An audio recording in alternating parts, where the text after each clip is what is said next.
Okay, so this is a lecture about kind of the IRK, which is a set of different arguments, some of them simpler, some of them more complicated. This kind of starts with a pitch for reading. I think that you will find yourself much better deploying this set of arguments if you read some background books. Articles can be really good.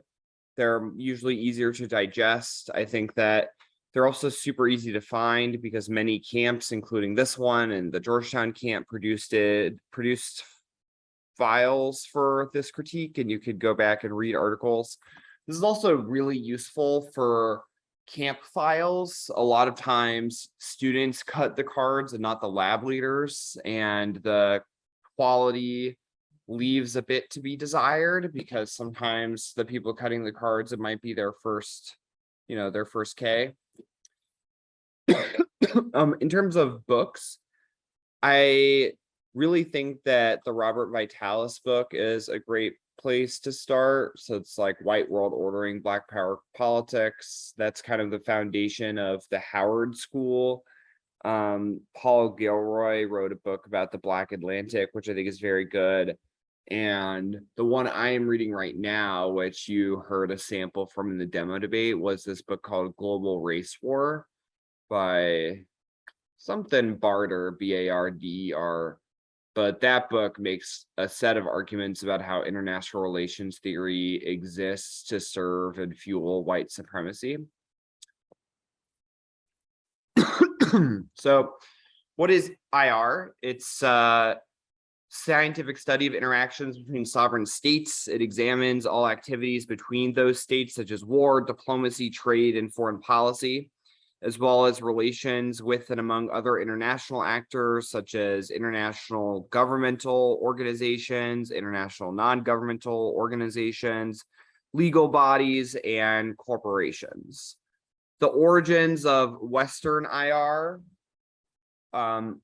are a little bit difficult to pin down, but much of it originally comes in from Thucydides, who wrote a book about the Peloponnesian War between Athens and Sparta. The argument laid out in Thucydides is in some ways the foundation for the branch of IR called realism, although they're not exactly the same, which is just that the rapid growth of Sparta and Athens made it inevitable that they would have to go to war with each other, because expanding was in both interest, and in order to continue progressing as a society, it was in their interest to fight wars with the others. Next is Hans Morgenthau, who kind of was the foundational theorist for realism and the first person to comprehensively put together a theory about how the international system works.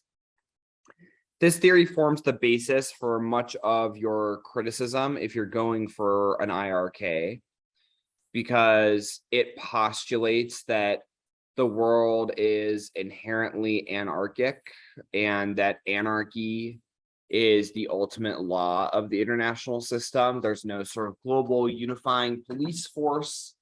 And so if there were not sovereign states who had a self-interest in things like national security, it would be utter chaos. The reason this is a problematic viewpoint from the perspective of many IR scholars is that the notion presumes that outside of the sphere of Western influence and notions of Western sovereignty, that the world would just be total anarchy, which they argue is not accurate way to describe nations or people in the Middle East or Africa or America that existed for many, many centuries without Western notions of sovereignty. And also is ironical in the sense that most of the world's largest conflicts and wars were begun by states who had Western conceptions of sovereignty, which seems to indicate a lot of cherry picking of evidence. So then there's different schools. There's three big ones: realism, liberalism, constructivism. We've talked about realism. Does anyone know what the other two are? Like one sentence definition. Yeah, what's up, Farmer? So like liberalism, I guess could be, I guess liberalism applied to, I guess liberalism broadly is just individualism, and that individualism gets applied to like democracy, markets, etc., where like you provide autonomy over everything else. It like therefore believes that like states can be like reasonable autonomous actors and like work with each other for everyone's gain. Okay. Yeah. Yeah, exactly. So that I think that kind of gets to it more or less. So we've got liberalism and constructivism and realism. And so how do those kind of influence policy? That's sort of an important question for the critique is how can we draw a line between a description of the affirmative scholarship and the implementation of the AF, and is that line or thorough point possible? One way to do this, I think, that is effective is to use lots of quotes from 1AC evidence that uses the terminology that your evidence describes as bad. So a lot of times you'll read a piece of evidence, the 1NC about liberalism, for example, and that evidence will do a bunch of descriptive stuff about things that authors in that field use to describe conflict or use to describe other countries, and then why that demonstrates epistemological bias and why that bias should be problematized and rejected. And an idea for how you could accomplish this is just by going through quotes in the 1NC, explaining why they're linked to your argument. And then when you're explaining your alternative, if you want to go for an alt, is to say that the sort of process of link debating and then rejection of scholarship that does not pass the threshold established by your link argument for what constitutes or does, I suppose in this case, pass the threshold established in your link evidence for what constitutes racist scholarship, that those cards should just be basically deleted from the judge's mind. So, and then kind of the alternative has an explanation behind it, has a set of ideas that you are implementing in the debate, and your critic can like actively see what the alternative looks like. And I think that's like a pretty good way of doing it.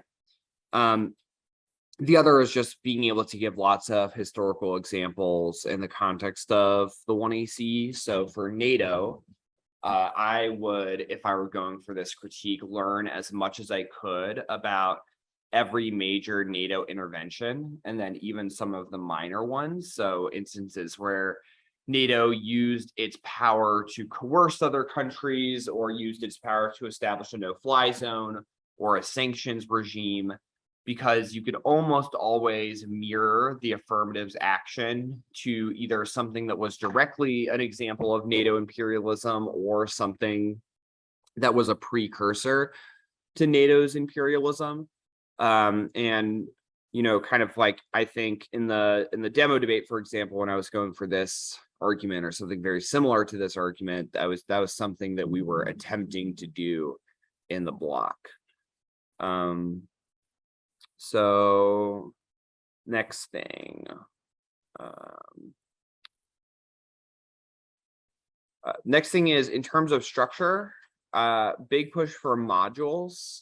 So the way your file should be organized should not be linear. You should have an idea of a set of 2NR arguments that you could go for, but the way that you do your link debating, each one should be its own separate module that has a link to the AF, a turns case argument, an argument for why it's a net benefit to your framework interpretation or a disadd to their interpretation, and then an alternative solves argument. So for example, if you are reading the 1NC that I read in the practice debate, but the 1AC, you know, you also wanted to read an argument about China and Orientalism. Your Orientalism thing should be its own module where you explain the link, do the same kind of quotation of AF evidence. And Orientalism is a particularly good one, by the way, just as a pitch. A lot of impacts, terminal impacts that people read, and internal links that are like the penultimate internal link in the chain, so the one right before the impact, sound really good, but then the author just like randomly says something really racist in the middle of the article. It's like they're like on the right track, and then they're like, I gotta get my like China stand-up comedy routine in. And you know, the nag can be like, hey, like this Jane card seems fine. And then all of a sudden he's like, Thomas Edison lit up the East and taught them values and ethics for the first time. Or like there's a really popular card in a bunch of files this year that is basically about how Chinese people are so trapped in Confucianism that they can't escape from it. And so it is impossible to reason with them because they are born Confucianists. And obviously this isn't highlighted, but it certainly demonstrates, I think, a lot about the relationship between that author and how they do studies of international relations vis-a-vis China. So it determines that it sort of like is an indication that rather than being a good example of positivism, so positivism defined as every statement that we make can be logically proven with something akin to the scientific method, the AF will likely make arguments about why the positivism is good, that we should be able to rationally figure out whether a statement is true or false using logic. If you demonstrate that the 1AC's authors are racially motivated, then even if positivism is good, even if empiricism is good, if the authors are racist, then it demonstrates they've put the conclusion before the experiment and are likely to have rigged the experiment to achieve a good result. So if you've ever taken a science class, right, your professors probably told you, your teachers probably told you, like, you make a hypothesis, but you can't rig the experiment so your hypothesis is proven true. But if you are racially motivated to generate a specific outcome for your article, it's likely that you've either cherry-picked evidence to rig the result, fabricated evidence, or only evaluated one side of a story. And all of those are kind of reasons why winning a link argument demonstrates why the judge should not evaluate that portion of the 1AC. Even if you're not going for like framework, you don't get a plan broadly, going for if we win, your authors are motivated via racial bias, you should not weigh those as credible pieces of evidence against the critique.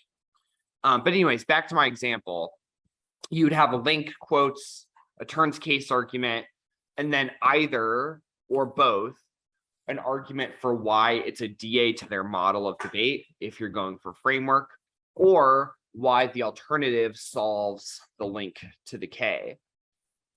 The reason for this is that you want to put a lot of pressure on the 1AR by forcing them to debate several different types of link arguments in the same speech, instead of being able to just like pile on one of them and then read a bunch of cards. But you don't want them to say there's no uniqueness for this link argument, they haven't explained why the alternative solves it, so it's a link to the SQO and not the plan, which means it loses to perm double bind for all of your different modules. And so spending time in the block explaining why it's a DA to their framework interpretation, or why the alternative solves it, in order to generate uniqueness for your links that aren't about the main kind of 1NC, I think is a very important thing. Does anyone have questions about this concept? Yeah. So like what's the example of when you like did that, like an event more? Yeah. So the question is, what is an example of demonstrating as a DA to their framework arguments? The reason for that is that a lot of times your framework argument is about representations or epistemology being a sufficient reason to vote neg. One way to think about it, I think, is that if you win a Orientalism link to the AF and demonstrate that portions of the affirmative are racist. And under their framework, the AF could say whether or not we're racist is irrelevant because the impact to the case outweighs the impact to the K, so who cares? Then that's a DA to their model of debate because it demonstrates that there is no repercussion for saying something racist in your 1AC. And so if it is true that in order that once you've won the affirmative is racist, you then have to demonstrate why that's bad, right? So like, imagine if one of you went to like a counselor at school and were like, you know, this like really racist thing just happened. And then the counselor's first question was, well, why is that bad? Explain to me why racism is bad. I don't get it. That's like would be a pretty wild response. In academia, better example, perhaps, you put something racist in your paper, your advisor says you need to rework this because this sounds really racist, and you tell your advisor, why is that relevant? I don't get it. The other parts of the paper are good. They obviously outweigh this part of the paper. So what's the problem? And so I think that's how it becomes a DA to their model of debate, because a model of debate that forces you to explain to them why racism is bad is not a good model of debate. That simply winning that the 1AC has a racist worldview should be a sufficient reason to not endorse that worldview, is I think how you would explain it. I think the app can have lots of answers to this, by the way, but I do think that kind of trying to connect your modules to your framework argument or to your alternative makes it much more difficult to give a 1AR, because otherwise the 1AR will just say it doesn't have uniqueness, who cares, and that's pretty much sufficient. Does that make sense? Well, yeah, so then, so it's just like you do kind of, like, if you have like a lot of things about how to like, but if you kind of want to say that for everything. Yeah, so I think that the block should kind of have links. So it depends on your framework argument. If your framework argument is going to be don't evaluate consequences, then links to the consequences of the plan are kind of irrelevant for the most part. Does everyone understand that concept? Yes. Are we sure everyone gets it 100%? Okay. Okay. So if your link argument or your framework argument is like don't evaluate consequences, you should probably have like a link to the theoretical backing of the 1AC, whatever that is, like a realism link, or like, you know, maybe a racial capitalism link, or like something about like this is like the set of ideas that informs the 1AC, and then a link argument to the things that the 1AC has said. So like you said these words, here's why those words are bad. And then a link argument that's like, the reason you think this is true is because of this broader theorization, thinking that is bad and influences the way the policy happens. And then I think in the 2NR, you really only need to go for one link argument. If your framework argument allows them to weigh the consequences of the plan, then you could also have, you should have a link argument about the app's consequences, and then like a sort of like material impact attached to it that you could go for outweighs the case, along with like a critique of util or a critique of extinction first or something, which I think is like maybe more viable than people give it credit for. Like there's certainly a large set of judges who think extinction first is kind of OP and hard to answer. There are a lot of judges, though, particularly older judges. So if you debate in college, you'll get more of those kind of people who think that that argument is just like academically so bad, and so meaningless, that they're like not very good for that argument. So things change. I think things change a lot the older people get, and one of the ways that they change, broadly speaking, is just like more of an interest on academic rigor and more of an interest in probability than just like how big is your impact. Okay, any other questions about modules?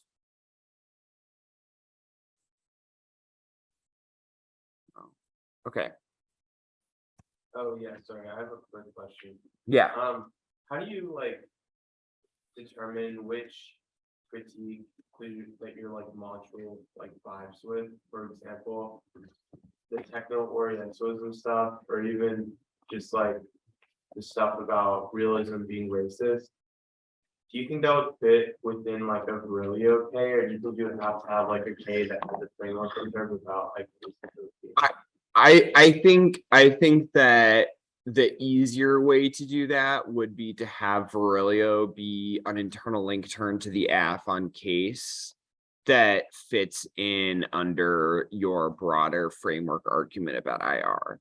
I think it is more difficult to win that some other thing is like if your link argument is about how the 1AC has described the world or what theory informs the world, then if your primary link argument for your main K is about the consequence of the plan's implementation, then that can be difficult. I do think there's a version of Virilio very different than the one that I put together for the camp 1NC that is much more about the way that the 1AC understands its relationship to technology and its relationship to speed and accumulation that could serve as a basis for a modular critique with some of these IR things. And I think that would make a lot more sense than the one that is in the camp 1NC, which to me is a little bit more about the consequences of the AF being bad. Because like the camp version of Virilio in the 1NC is just like tech DDev, which is fine, but is a little less, it's a little hard to win that and also win a framework debate and also win a link and doing an impact calculus, especially if the 1AR is like pretty good and pretty efficient. You can only go for so many things. Yeah, so has anyone had debates where the only thing they extended into the block was a critique, and that critique required either winning a framework argument or at least like convincing a judge that you get links to representations? So basically like who here is extended a K in the block? That was the only off case in the block and it was not the cap K. Yeah, what was your K?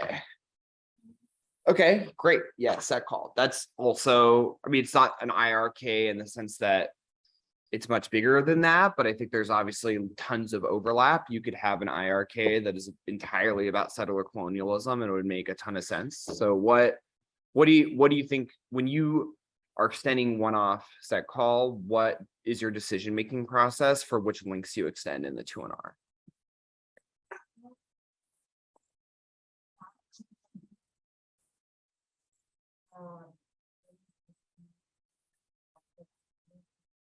Okay, floating pick is what? Define it.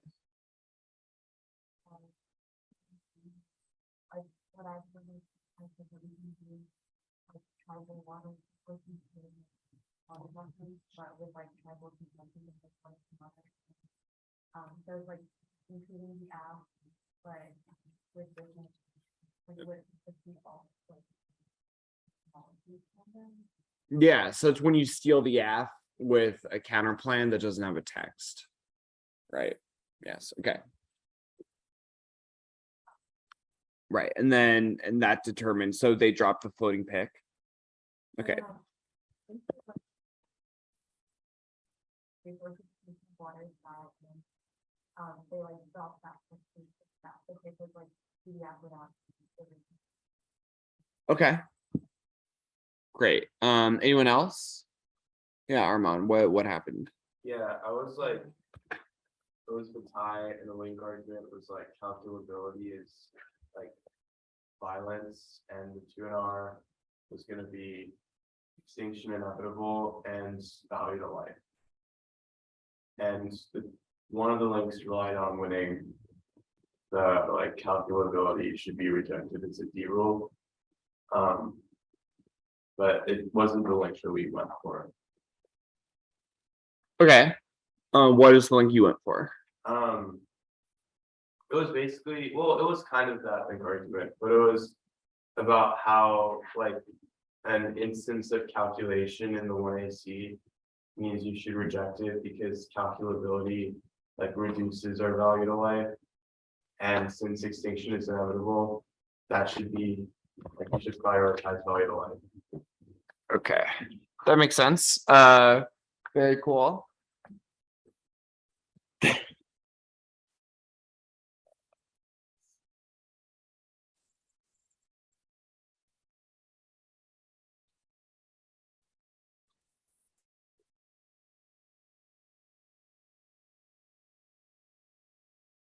Okay, yeah, so who else? Yeah, I went for like climate security case, okay, so the links were, that to get one easy understanding of climate change is a linear impact. With like things like thresholds and the ability to create risk-free future, which is how we phrased it. okay, Said that there can be much of solving climate change with a one-off policy is bad because it forgets that the one is situated in a broader context of policy, which climate change is like sort of financialized and ignored because the way that we make decisions ignores the climate completely, and this family solution only exacerbation problem. It's feel like that makes sense. For all of these Ks, how did we structure the 2 and R?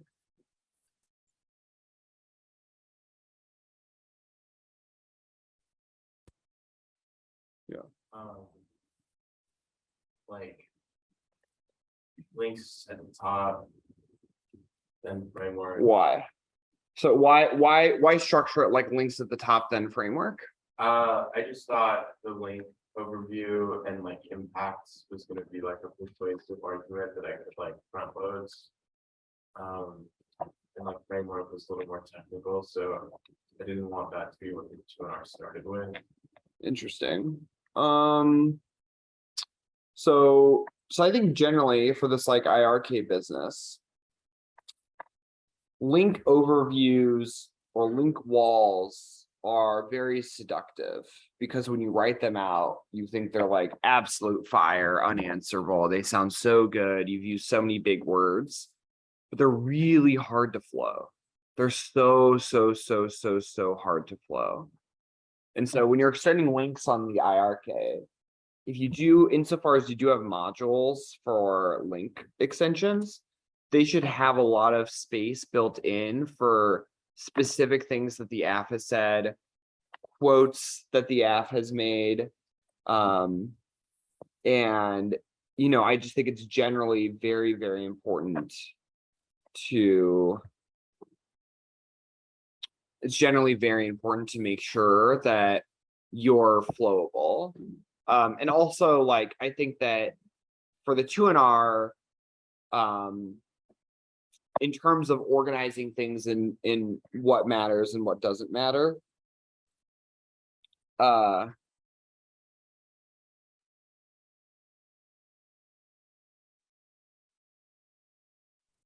is that working? What? I think starting with framework makes a lot of sense to me. Like I just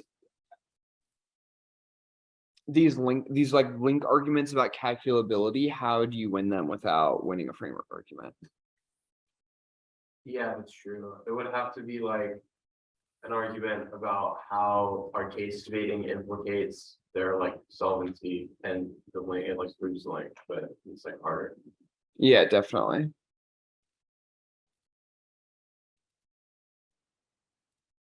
What? Connect.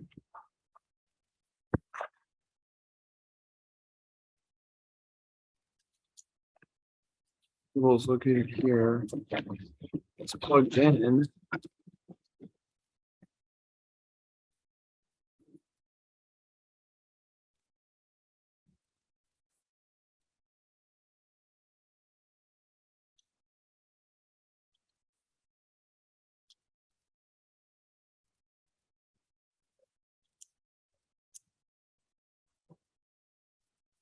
Oh, I guess I'm not gonna be able to display these.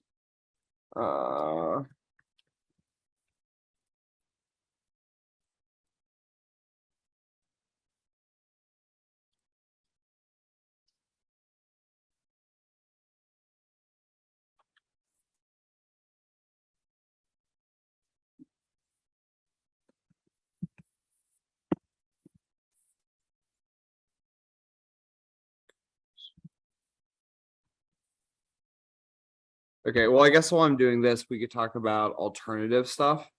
One thing that I think is a very difficult element of the IRK is describing an alternative that is distinct and solves the link arguments and is different from the status quo. So anyone kind of like heard the general set of arguments that whether or not the worldview that the 1AC takes up is good or bad, it's inevitable, or like the LIO is inevitable. There's nothing that can be done to change it, so the impact doesn't matter. Yeah, is anyone familiar with these? Yeah. How do you answer this argument?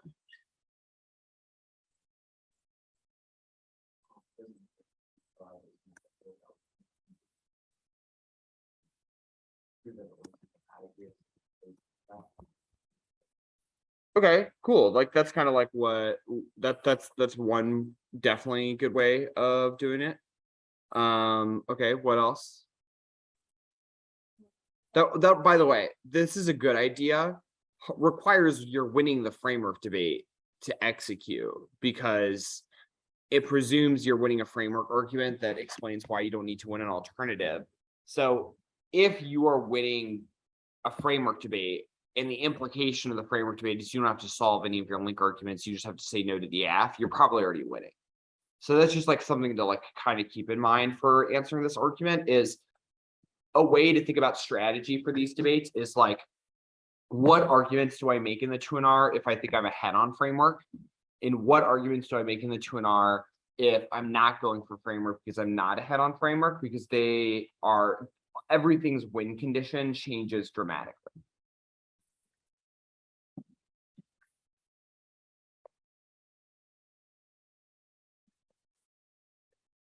All right, what else can we say against it's inevitable?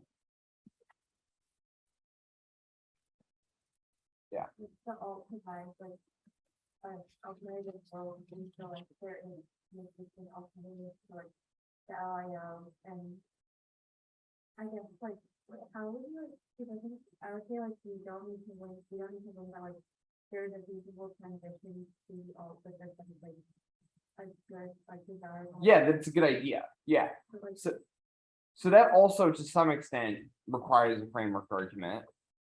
But it's a much less difficult one to win, which is just like, instead of, you don't need to explain anything related to solvency, the question of debate is to decide whether the AF or neg is a better idea in the abstract. And that the individual kind of solvency components are less important than whether or not if the app is a good idea or a bad idea,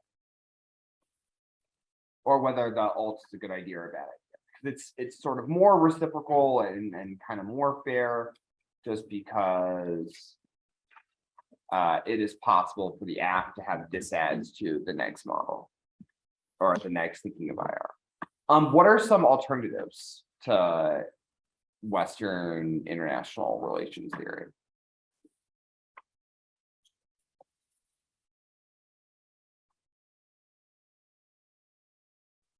Does anyone have some ideas? I've heard like the colonial Ireland or like Okay. centered black like conceptions like geography. Yeah, that's true. What about that? What have you heard? I think it's like rejecting the idea of like anarchy as a nation state. And like, yeah, it's not Yeah, so a theory of IR that doesn't begin with the premise that everyone is in anarchy unless they have formed into a European notion of the state. And I think that's certainly a good place to start. So this book by Robert Vitalis and people who cite that book is a really good place to start, because the Howard School has lots of ideas about African-centric IR.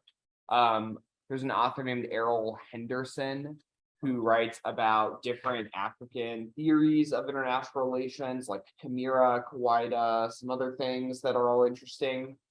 One of the best scholars about race and IR is Lewis Gordon, who I don't know how many of you have read a Lewis Gordon card in your career.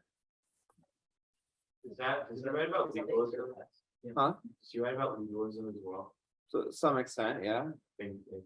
If you like the test, Yeah. oh, Yeah, like Gordon 17, Gordon 19, Gordon 20. Yeah, so like one of the main things Lewis Gordon writes about is not just like, you know, giving policy teams 2AC cards to pessimism, but he writes about international relations. And one of the best international relations and race articles I've ever read was in a book about it by Lewis Gordon that came out in 2020. It's very, very well written. And in that article, he makes an argument, a historical argument about lots of third world and South and global South IR conferences that were held. And then how all of the Western universities refused to publish any papers that were presented at those conferences because they did not adhere to the norms established by the Western canon of IR. They disagreed too heavily with them. And so they were considered, you know, unpublishable by the peer review process. And so there's this idea that a big part of why we think there is not an alternative has a lot more to do with the peer review and gatekeeping process in international relations, and much less to do with the credibility of various theories. And some of the GDS kids have already seen this card, but it's too funny to not show again. Holy. Send to projector. Thank you. This one. So I think has everyone seen this already? Yes. Everyone? Okay, well, oh well. It is that way as well with these friends. Yeah.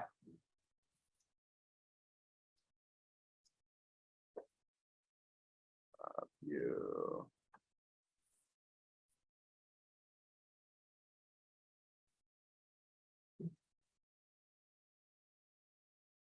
Yeah, so Mearsheimer. It's often said that the Irish scholarly community is too American-centric. I disagree. Hoffman called IR an American social science. So this person, Stanley Hoffman, is the first person that Robert Vitalis quotes in his book. So, you know, this person is very important. That label was appropriate then and is still appropriate today. So we don't want to link, we embrace the link. The situation is not likely to change anytime soon for entirely legitimate and defensible reasons. IR scholars live in a global village. This diversity is likely to grow with time. The issue that concerns IR students are the same everywhere: nuclear prolife, democracy promotion, interdependence. Every country cares about those subjects. North Korea and the US might think differently about prolife, but they care greatly about the issue. It's kind of a funny way to put it. This is in the realm of methods where US scholars dominate. The few influential IR theorists who do not teach at US universities are mostly British. He's like very much doubling down. Then he's like, when I speak abroad, the comments and questions from students are virtually the same as the ones I get as American campuses. Students inside and outside the US seem to read the same articles and books for the most part and employ the same concepts of arguments. I might add that as a realist, I feel intellectually more at home in Beijing than Washington because Chinese scholars tend to be more sympathetic to realism than their American counterparts. So when I speak in China, where there's a deep fascination with American IR theories, I sometimes start my talks by saying, it's good to be back among my people. Well, but a lot of this here is more about American dominance being good. Sometimes hear, oh yeah, this is great. Sometimes hear that argument that there's a hegemonic discourse. Would it be richer and a more diverse venue if IR theories were not American gatekeepers? This claim is wrong and easy to refute. First, starters, ask yourself, What are the ideas that are being suppressed? Where is the evidence? In fact, there is none. We live in the internet. It is impossible to stop new ideas. And then it goes on to say,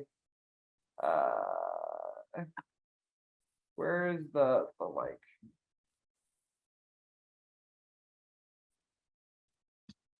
Oh, yes. Look at this.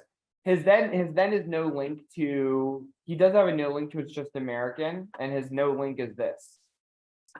So his no link is like,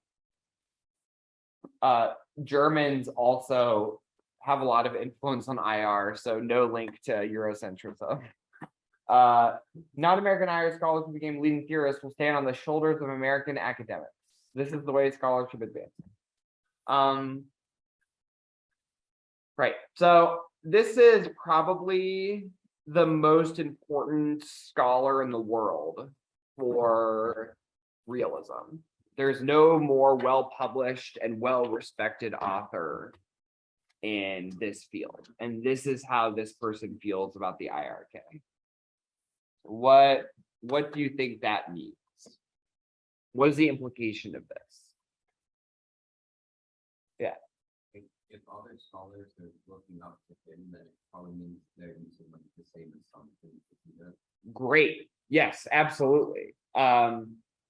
If you've ever had a teacher who you respected greatly and they have a bunch of opinions about things, have you ever found yourself like being curious about those opinions and like wondering whether or not they should be yours too?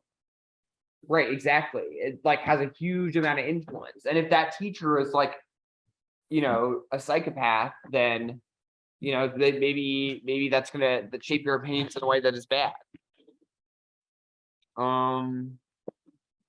Okay.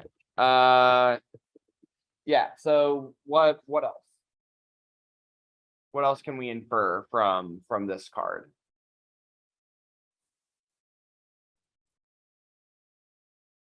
Yeah. I guess it means that like when Mearsheimer writes in response to people responding to him, if that makes sense, he also assumes that they have the same response. Yes. Would that point of view because he just assumes that everybody that writes about IR is American. Kaveen has hit a very good point, which is that there are a lot of people who write articles that defend international relations, talk about why it's self-reflexive, self-correcting, changes over time, etc. Those are often the same people who share these viewpoints, and what they mean by IR is self-correcting or IR is self-reflexive is this. This article is self-reflexive. It is Mearsheimer acknowledging explicitly that there is a robust criticism of IR's American-centric viewpoints, and then reflecting about it and saying, yeah, that's true. And it's also true that I care a lot about people in China and I teach lectures there. And so I'm a self-reflexive progressive scholar who travels all the way to Beijing or Shanghai in order to give lectures. And I'm so progressive that I feel more at home when I'm with Chinese in China than I do when I'm in America. And so you really have to ask yourself, when the 2AC reads evidence about the alternative being myopic and IR being this like progressive field where people can be self-critical, is this the type of self-critical scholarship they're referring to? Because a lot of times the answer is yes. This is explicitly what those authors think being self-reflexive means, is doing things like this.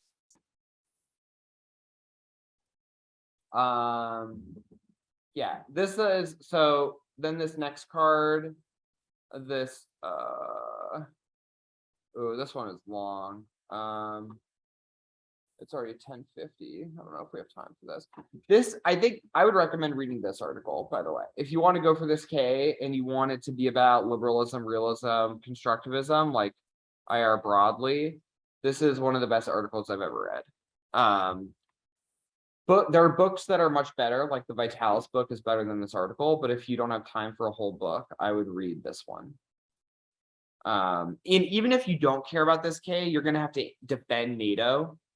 And you're gonna have to defend the worldview of the 1AC. I think this is a really good thing. And because this is like written like a debate argument, in the sense that there's like a lot of kind of judge instruction going on in here. There's a lot of like stuff like this, which is about kind of, ballot framing stuff. It's all about debate, not like policy debate, obviously, but it's about like having debates about IR and what the role of academics is in those debates, and kind of being able to answer the different arguments in this article will help you a lot. This person is kind of who I was referring to, writes a lot about African IR, so Afrocentrism, war and world politics, Afrocentric paradigm for world politics. There are lots of like pretty short cards that are useful. So if so this here kind of explains a different alternative to IR. And then the same thing with this one.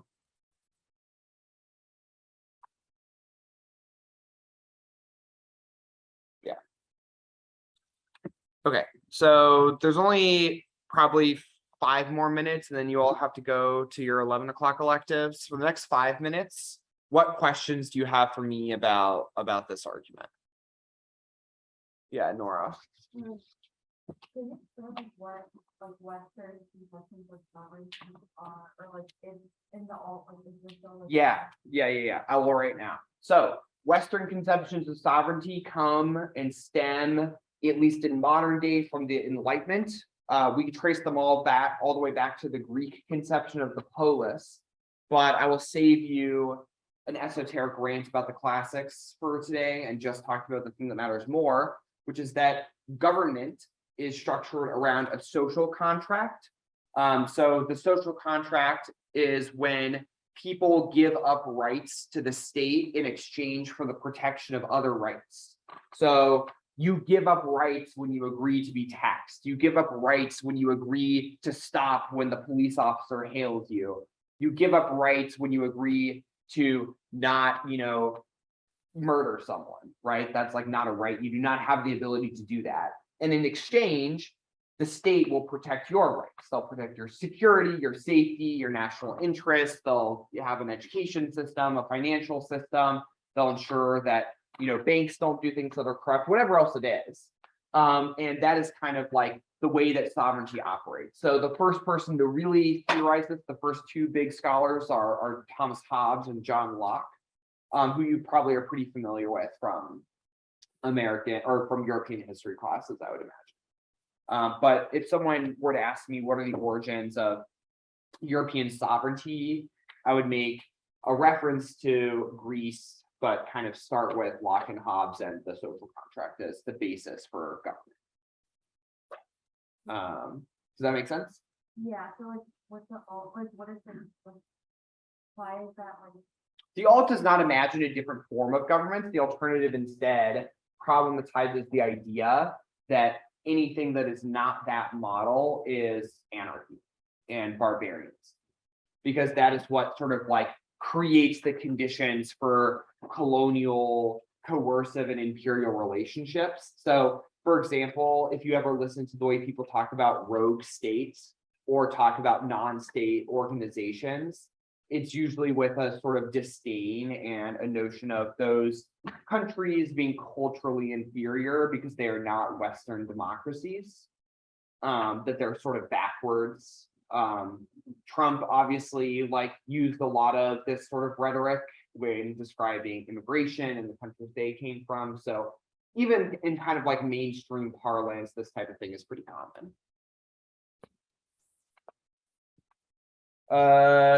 Okay, well, Tyler's here. So one last question and then give him the floor. Yeah. Just kind of like how you would go about arguing the data link you didn't have specific links to their authors. Yeah, so NATO exists to uphold the liberal international order, which is an example of Western worlding in order to maintain the continuance of global white supremacy in the sense of Enlightenment values and cultivating neoliberal economics And that is a bad project. So the 1AC world building is a project that we think is a racist project, and then arguments about NATO's participation in various activities that demonstrates this in the aggregate.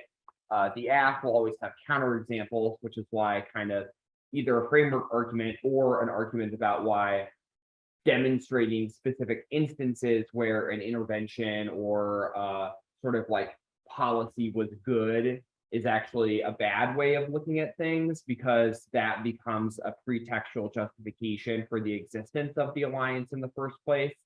And so the question should be, in the aggregate, is it good or bad, and not like, you know, an analysis of case by case bases. Although what it means for something to be bad in the aggregate is, you know, subject for debate, and obviously the act might have some ideas about what that means too. Okay, I'll let you all go, and then you know, have fun in your second elective.